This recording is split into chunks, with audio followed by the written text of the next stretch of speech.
The FDA has just released the results of a 12-month study with the San Francisco water supply. After doping the water with antidepressants for the past year, officials are reporting that crime is down 20%.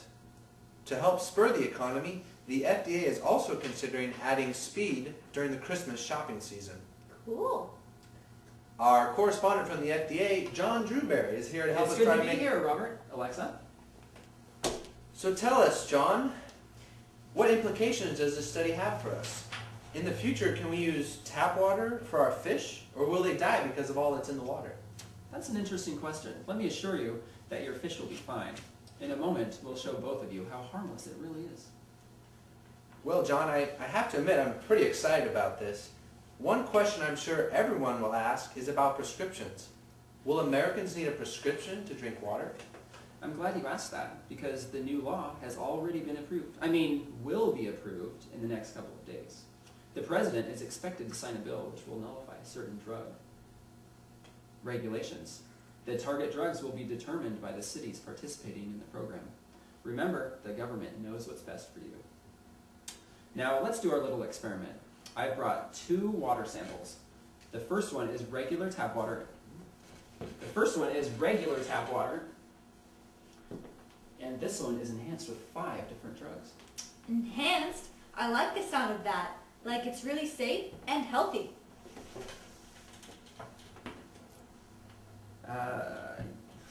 I'm glad you see it that way, Alexa. We do too.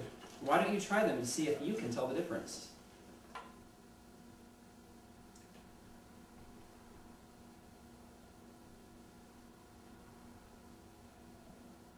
Wow, they taste exactly the same. Maybe there's a slight color difference, but I would never notice it normally.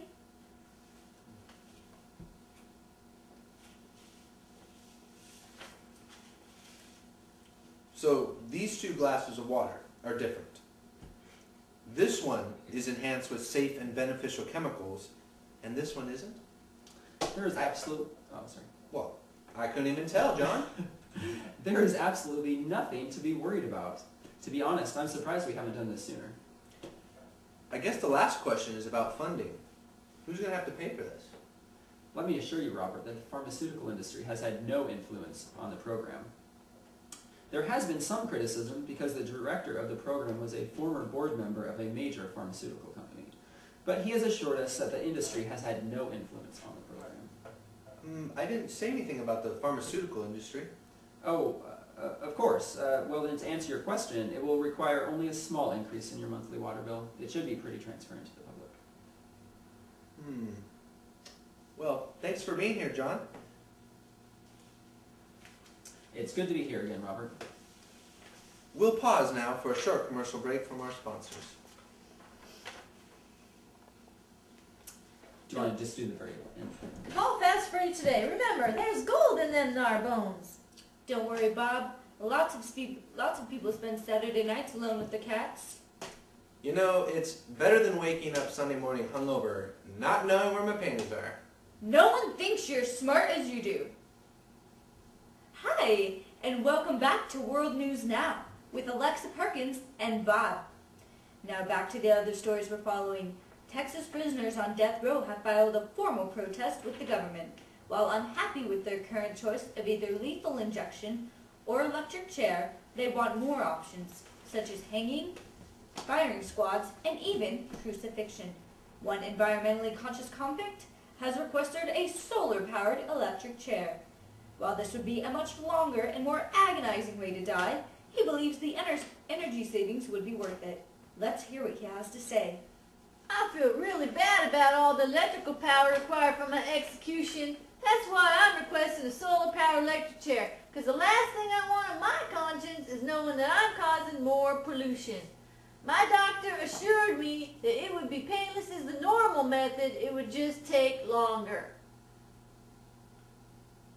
How very noble of him. Another inmate requested death by beer, which he estimated at 12 six-packs of Budweiser. On a less serious note, but almost as heartbreaking, downhearted protesters across the nation packed the streets in front of McDonald's restaurants. They accuse the fast food chain of discrimination against sad people. We have a clip actually of some of the protesters now. They've been offering Happy Meals for years. It's about time they started offering miserable meals. We'd like to see a not-so-happy meal, featuring a day-old burger, some limp fries, a Coke that's gone flat, and maybe a Prozac pill for the prize. Is that too much to ask? My therapist suggested I buy a Happy Meal to cheer me up, but after eating a few fries, I feel like strangling my mom. I never get anything I want!